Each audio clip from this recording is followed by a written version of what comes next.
മഹാനായ ഇബ്രാഹിമുൽ ഖവ്വാസ് റളിയല്ലാഹു അൻഹു റിപ്പോർട്ട് ചെയ്യുന്ന ഹദീസ്, ദവാഉൽ ഖൽബി ഖംസത്തുൻ, 5 കാര്യങ്ങൾ ചെയ്താൽ നിങ്ങളുടെ ഹൃദയത്തിന്റെ രോഗമില്ലാതെയാകും. ഹൃദയത്തിന്റെ രോഗങ്ങളെ, വികാരങ്ങളെ നിയന്ത്രിക്കാൻ പറ്റും. തെറ്റിലേക്ക് കടന്നു പോവാതെ ശരീരത്തെ നിയന്ത്രിക്കാൻ പറ്റും. 5 കാര്യങ്ങൾ ചെയ്യണം. ദവാഉൽ ഖൽബി ഖംസത്തു അശിയാ, 5 കാര്യങ്ങൾ ചെയ്യുന്ന ആളുകളുടെ ഹൃദയം പരിശുദ്ധമായിരിക്കും, ഹൃദയം സംശുദ്ധമായിരിക്കും. ഒന്നാമത്തേത് ഖിറാഅത്തുൽ ഖുർആനി ബിത്തദ്ബീർ, അർത്ഥമാലോചിച്ചുകൊണ്ട് പരിശുദ്ധമായ ഖുർആൻ പാരായണം ചെയ്യണം. അർത്ഥമറിയാത്ത ആളുകൾ വറത്തിലിൽ ഖുർആന തർതീല, പരിശുദ്ധമായ ഖുർആൻ വളരെ മനോഹാരിതയോടുകൂടി ഓതണം. ആർക്കോ വേണ്ടി കടമ നിർവഹിച്ചാൽ പോരാ, ആർക്കോ വേണ്ടി ബാധ്യത നിർവഹിച്ചാൽ പോരാ. യാസീൻ ഓതുകയാണ്, എത്ര പെട്ടെന്നാണ് ഓതി തീർക്കാൻ കഴിയുന്നത് അത്രയും പെട്ടെന്ന് ഞാൻ ഓതി തീർക്കട്ടെ എന്ന രീതിയിൽ വളരെ വേഗത്തിൽ ഓതലല്ല ഖുർആൻ ഓതൽ എന്ന് പറഞ്ഞാൽ. വറത്തിലിൽ ഖുർആന തർതീല, വളരെ മനോഹാരിതയോടെ വളരെ സുന്ദരമായി തജ്വീദിന്റെ നിയമപ്രകാരം ഖുർആൻ ഓതുന്ന ആളുകളുടെ മനസ്സിൽ സന്തോഷമുണ്ടാകും. അവിടെയാണ് സമാധാനമുള്ളത്, അവിടെയാണ് സന്തോഷമുള്ളത്. അല്ലാഹു തആല പറഞ്ഞുവല്ലോ, അലാ ബിദിക്രില്ലാഹി തത്മഇന്നുൽ ഖുലൂബ്, മനുഷ്യന്റെ ഹൃദയത്തിന് സമാധാനം ലഭിക്കുന്നത് ഖുർആൻ ഓതുമ്പോഴാണ്, ദിക്ർ ചെല്ലുമ്പോഴാണ്, സ്വലാത്ത് ചെല്ലുമ്പോഴാണ്. സമ്പത്തുണ്ടാവുമ്പോഴല്ല, ഒരുപാട് മനോഹരമായ വീടുണ്ടാവുമ്പോഴല്ല, മനോഹരമായ വാഹനങ്ങൾ ഉണ്ടാവുമ്പോഴല്ല, ബിസിനസ് സാമ്രാജ്യങ്ങൾ പടുത്തുയരുമ്പോഴല്ല. എപ്പോഴാണ് ഒരാളുടെ മനസ്സിന് സമാധാനം ഉണ്ടാകുന്നത്? എവിടെയാണ് ഐശ്വര്യമുള്ളത്? അലാ ബിദിക്രില്ലാഹി തത്മഇന്നുൽ ഖുലൂബ്, ഒരു മനുഷ്യന്റെ ഹൃദയത്തിന് സമാധാനവും സന്തോഷവും ഐശ്വര്യവും ഉണ്ടാകുന്നത് ഖുർആൻ ഓതുമ്പോഴാണ്. പക്ഷേ നമ്മൾക്കത് ഫീൽ ചെയ്തിട്ടുണ്ടോ? അങ്ങനെ ഖുർആൻ ഓതിയിട്ട് മനസ്സിനൊരു സന്തോഷം ലഭിച്ചിട്ടുണ്ടോ? സിനിമ കാണുന്ന ഒരു രസം, ഗാനമേള കേൾക്കുന്ന ഒരു രസം നമ്മൾക്ക് ഖുർആൻ ഓതുമ്പോൾ ലഭിക്കാറുണ്ടോ? ആലോചിക്കേണ്ട വിഷയമാണ്. ഖുർആൻ പറയുന്നു, ഇന്നമൽ മുഅ്മിനൂന അല്ലദീന ഇദാ ദുകിറല്ലാഹു വജിലത് ഖുലൂബുഹും വഇദാ തുലിയത് അലൈഹിം ആയാതുഹു സാദതുഹും ഈമാനാ. ആരാണ് മുഅ്മിനീങ്ങൾ? മുഅ്മിനീങ്ങളുടെ ഡെഫിനിഷൻ പറഞ്ഞു തരികയാണ്. മുഅ്മിനീങ്ങൾ ആരാണെന്ന് അല്ലാഹു പരിശുദ്ധ ഖുർആനിൽ പറഞ്ഞു തരികയാണ്. ഇന്നമൽ മുഅ്മിനൂന അല്ലദീന ഇദാ ദുകിറല്ലാഹ്, അല്ലാഹ് എന്ന് പറയപ്പെടുന്നത് കേട്ടാൽ വജിലത് ഖുലൂബുഹും, അവരുടെ ഹൃദയം പേടിച്ച് വിറച്ചു പോകും. പറയുന്ന ആൾക്കും പേടിയില്ല, കേൾക്കുന്ന ആൾക്കും പേടിയില്ല.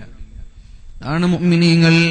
ഇന്നമൽ മുഅ്മിനൂന അല്ലദീന ഇദാ ദുകിറല്ലാഹു വജിലത് ഖുലൂബുഹും, അല്ലാഹുവിനെ കുറിച്ച് പറയപ്പെടുമ്പോൾ അവരുടെ ഹൃദയം കിടുകിടാ വിറക്കും, പേടിച്ചിട്ട് വിറച്ചു പോകും.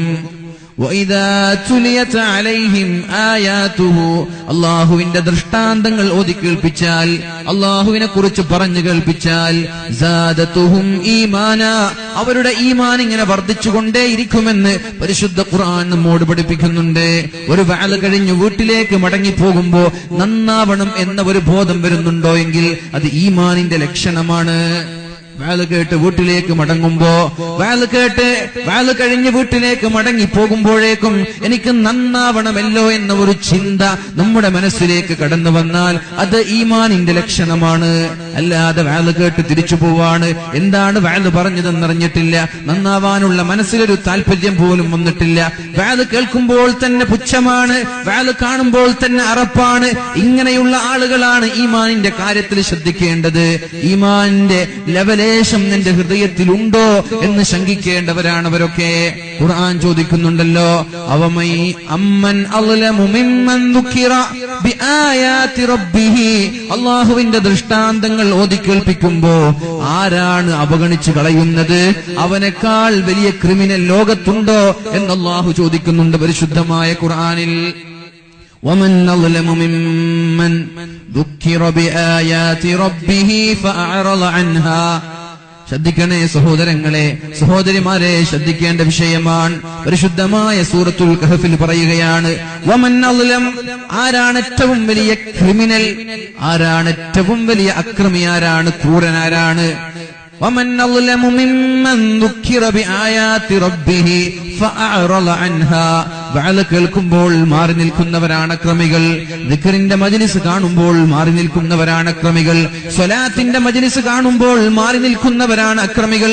അല്ലാഹുവിനെ കുറിച്ച് പറയപ്പെടുന്ന സദസ്സ് കാണുമ്പോ അതിനോട് താല്പര്യമില്ലാത്തവരാണ് അക്രമികൾ. ഇവനേക്കാൾ വലിയ അക്രമി വേറെ ഒരാളില്ല എന്ന് ഖുർആൻ സാക്ഷ്യപ്പെടുത്തുകയാണ്. അതുകൊണ്ട് പൊന്നു മുഅ്മിനീങ്ങളെ, വഅദ് കേൾക്കുമ്പോൾ മനസാന്തരങ്ങളിൽ ഒരു പരിവർത്തനം വരുന്നില്ലെങ്കിൽ ചിന്തിക്കണം, എവിടെയോ ഒരു പാളിച്ച വന്നു പോയിട്ടുണ്ട്, ഈമാനിന്റെ എന്തോ ഒരു അംശം നമ്മുടെ ഹൃദയങ്ങളിൽ കുറഞ്ഞു പോയിട്ടുണ്ട് എന്ന് ചിന്തിക്കണം. അള്ളാഹു നമ്മുടെ ഈമാൻ പരിശുദ്ധമാക്കി തരുമാറാവട്ടെ. ഹൃദയങ്ങളെ അള്ളാഹു ശുദ്ധീകരിച്ചു തരുമാറാവട്ടെ. അല്ലാഹുവിന്റെ ഹബീബ് ദുആ ചെയ്യാൻ പറഞ്ഞുവല്ലോ, യാ മുഖല്ലിബൽ ഖുലൂബ് സബ്ബിത് ഖുലൂബനാ അലാ ദീനിക്, യാ മുഖല്ലിബൽ ഖുലൂബ് സബ്ബിത് ഖുലൂബനാ അലാ ദീനിക്. അല്ലാഹുവേ, ഹൃദയങ്ങളെ മാറ്റിമറിക്കുന്ന റബ്ബേ, ഹൃദയങ്ങളെ നന്മയിലേക്കും തിന്മയിലേക്കും മാറ്റിമറിക്കുന്ന റബ്ബേ, സബ്ബിത് ഖൽബി അലാ ദീനിക്. എന്റെ ഹൃദയങ്ങളെ തെറ്റിലേക്ക് കൊണ്ടുപോവല്ലേ, എന്റെ ഹൃദയങ്ങളെ ഗാനമേളകളിലേക്ക് കൊണ്ടുപോവല്ലേ, എന്റെ ഹൃദയങ്ങളെ തോന്നിവാസങ്ങളിലേക്ക് കൊണ്ടുപോവല്ലേ, എന്നെ വഅദിന്റെ സദസ്സിലേക്ക് കൊണ്ടുപോവണേ, എന്നെ ദിക്റിന്റെ സദസ്സിലേക്ക് കൊണ്ടുപോവണേ. എന്റെ ഹൃദയത്തെ തിന്മയിലേക്ക് പോവാതെ സൂക്ഷിച്ചു നിർത്താൻ നീ എനിക്ക് തൗഫീഖ് നൽകണേ എന്ന് ദുആ ചെയ്യാൻ അല്ലാഹുവിന്റെ ഹബീബ് പറഞ്ഞിട്ടുണ്ട്. ഹബീബ് പറയാണ്, ഹൃദയം ഇങ്ങനെ മാറി മറിഞ്ഞുകൊണ്ടേയിരിക്കും. ഇന്ന് നന്നായവൻ ഒരുപക്ഷേ നാളേക്ക് മോശമായേക്കാം.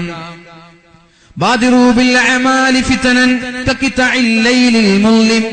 ബാദിറൂ ബിൽ അഅമാലി ഫിതനൻ, ഫിത്നകൾ നിങ്ങളിലേക്ക് കടന്നു വരാനുണ്ട്. അതുകൊണ്ട് നന്മകൾ ചെയ്യാൻ നിങ്ങൾ താല്പര്യം കാണിക്കണം. നന്മകൾ ചെയ്യാൻ നിങ്ങൾ പിന്തിപ്പിക്കാനേ പാടില്ല. ഇശാ നിസ്കാരം പിന്നെ നിസ്കരിക്കാമെന്ന് പറഞ്ഞു മാറ്റിവെക്കണ്ട. എന്റെ യുസ്ബിഹുർ റജുലു മുഅ്മിനൻ വയുംസി കാഫിറാ. ഇന്ന് രാവിലെ പള്ളിയിൽ പോയി ജമാഅത്തിന് സുബ്ഹി നിസ്കരിച്ച ചെറുപ്പക്കാരൻ വയുംസി കാഫിറാ, വൈകുന്നേരമാകുമ്പോൾ കാഫിറാകുന്ന ഒരു കാലം നമ്മളിലേക്ക് കടന്നു വരാനുണ്ട്. സുബ്ഹി നിസ്കരിക്കാൻ പള്ളിയിലേക്ക് വന്നിട്ടുണ്ട്, പക്ഷേ മഗ്രിബ് ആകുമ്പോഴേക്കും അയാൾ കാഫിറായി പോയി. വയുംസിർ റജുലു മുഅ്മിനൻ, വൈകുന്നേരം പള്ളിയിലേക്ക് മഗ്രിബ് നിസ്കരിക്കാൻ വന്ന മുസ്ലിമായ മുഅ്മിനായ ചെറുപ്പക്കാരൻ വയുസ്ബിഹു കാഫിറാ, സുബ്ഹിയാകുമ്പോൾ കാഫിറായി പോകും. അവസാന കാലഘട്ടത്തിന്റെ ലക്ഷണങ്ങളാണിത്. ഈമാൻ നഷ്ടപ്പെടുന്ന സമയമാണ്. ചെറിയ ചെറിയ വാക്കുകളിലൂടെ, അല്ലെങ്കിൽ അല്ലാഹുവിനോടുള്ള ധിക്കാരത്തിലൂടെ, അല്ലെങ്കിൽ ബഹുമാനിക്കേണ്ടവരെ ബഹുമാനിക്കാതെ, വമൻ യുഅള്ളിം ശആഇറല്ലാഹി ഫഇന്നഹാ മിൻ തഖ്വൽ ഖുലൂബ്. അല്ലാഹു ബഹുമാനിച്ചതിനെ ബഹുമാനിക്കാതിരിക്കൽ തഖ്വയില്ല എന്നതിന്റെ ലക്ഷണമാണത്. അല്ലാഹു ബഹുമാനിച്ചതിനെ നമ്മൾ ബഹുമാനിക്കണം. ഖുർആനിനെ ബഹുമാനിക്കണം, ആദരിക്കേണ്ടവയെ ആദരിക്കണം. ഇതൊന്നും ബഹുമാനിക്കാതെ, ഇതിനെയൊന്നും ആദരിക്കാതെ പുച്ഛിച്ച് കളയുന്നത് ഈമാൻ പോലും നഷ്ടപ്പെട്ടു പോകാൻ സാധ്യതയുള്ള വിഷയമാണ്. അതുകൊണ്ട് ദുആ ചെയ്യണേ, യാ മുസബ്ബിതൽ യാ മുഖല്ലിബൽ ഖുലൂബ്. ഹൃദയങ്ങളെ നന്മയിലേക്കും തിന്മയിലേക്കും മാറ്റിമറിക്കുന്ന റബ്ബേ, സബ്ബിത് ഖൽബി അലാ ദീനിക്. എന്റെ ഹൃദയത്തെ, എന്റെ കൽബിനെ നിന്റെ ദീനിൽ അടിയുറച്ചു നിൽക്കാൻ തൗഫീഖ് നൽകണേ. ദുആ അറിയോ? എനിക്ക് നിങ്ങളെ കാണുന്നില്ല കേട്ടാ, അതുകൊണ്ട് ഒരു ഭാഗത്തേക്ക് എന്നെ ഫോക്കസ് ചെയ്യുന്നത്. ഇത് ഇങ്ങോട്ട് അടിക്കുന്നുണ്ട്. ഇത് ഓഫ് ചെയ്താൽ പിന്നെ വീഡിയോയിലൊന്നും കാണൂല, അതുകൊണ്ടാണ് നിങ്ങൾ കാണുന്നില്ല. അപ്പൊ ആ ദുആ നമ്മൾ ചെയ്യുക, യാ മുസബ്ബിതൽ യാ മുഖല്ലിബൽ ഖുലൂബ് സബ്ബിത് ഖൽബി അലാ ദീനിക്. അല്ലാഹുവേ, എന്റെ ഹൃദയങ്ങളെ തിന്മയിലേക്ക് പോവാതെ, തോന്നിവാസങ്ങളിലേക്ക് പോവാതെ നന്മയുടെ വക്താവായി ജീവിക്കാൻ തൗഫീഖ് ചെയ്യണേ. അല്ലാഹുവിന്റെ ഹബീബായ റസൂലുള്ളാഹി സ്വല്ലല്ലാഹു അലൈഹി വസല്ലം പഠിപ്പിക്കുകയാണ്,